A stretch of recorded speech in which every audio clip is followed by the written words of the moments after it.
سەبارەت بە هەڵوێستی یەکێتی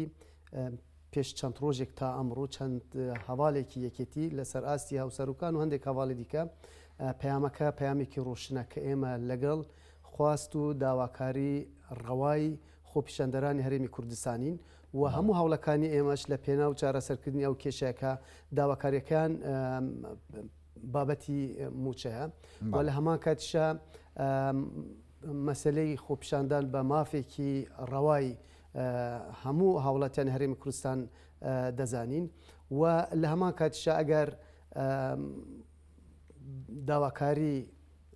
خۆپیشاندان کە دەڵێن ڕەوایە مافێکی ڕەوایە بەڵام لەگەڵ ئەوەشدان کە هەوڵدان بوو بەدیهێنانی ئەو مافانەش بە هەنگاوی ڕەوا بێ بۆ ئەگەر ئەو هەنگاوانە ڕەوانە بن پشتگیریەکە لاواز دەبێ و لەوانەیە ئەنجامەکەش ئەو ئەنجامی کە خۆیان دەیانەوێت بەو شێوازانە بێ واتە لەگەڵ خۆپیشاندانێکی هێمنانە و مەدەنیانە و ئاشتیانە بێ بۆەوەی هەم خۆیان پارێزراو بن هەم دام و دەستگا حکومی حیزبیەکان هەم ئەو هێزانەش کە سەر و ماڵی هاوڵاتیان دەپارێزن. ئەمڕۆ دەبینین هاوسەرۆکێک لە هەولێری پایتەخت و هاوسەرۆکێکیش لە پایتەختی عێراق ئەمە دەتوانین وەکو دوو پرسیارەکە بکەم بە دوو بەشێک ئەوەیە کە دەوری یەکێتی چیە لە چارەسەرکردنی کێشەکانی نێوان هەرێم و بەغدا و لە چارەسەرکردنی کێشەی موچەخۆران و چارەسەرکردنی ئەو بەدیهێنانی ئەو مافانەی کە خەڵکی کوردستان موچەخۆرانی کوردستان و خۆپیشاندەران داوای دەکەن. هاوسەرۆکێک لە بەغدای پایتەختی عێراق هاوسەرۆکێک لە پایتەختی هەرێم ئەمە نیشانەی جدیەتی یەکێتی نیشتیمانی کوردستانە هەوڵە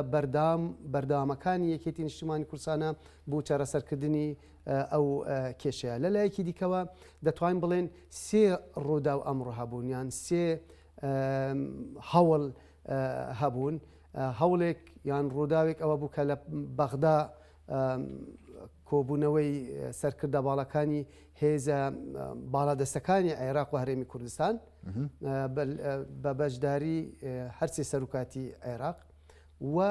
کۆبوونەوەیەکیش تا ڕادێک دەتوان بڵێن هاوشێوەی ئەوەی بەغدا بوو ئەمیش سەرکردە باڵەکانی هەرسێ ئەو هێزانەی کە حکوومەتیان پێکهێناوە و خاڵی هاوبەش زۆر بووە ئەوانیش باسی چوونەتی ڕوبەڕووبوونە قەیرانی دارایی و کێشە دارایەکانیان کردووە لە بەغدا و چوونەتی چارەسەرکردنی کێشەی نێوان بەغدا و هەرێم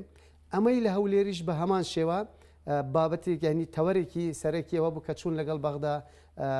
ڕێ بکەون چارەسەری کێشەکان دووزینەوەی چارەسەرەکان و لە هەمان کاتیشە کێشەی موچەخۆرانی هەرێمی کوردستان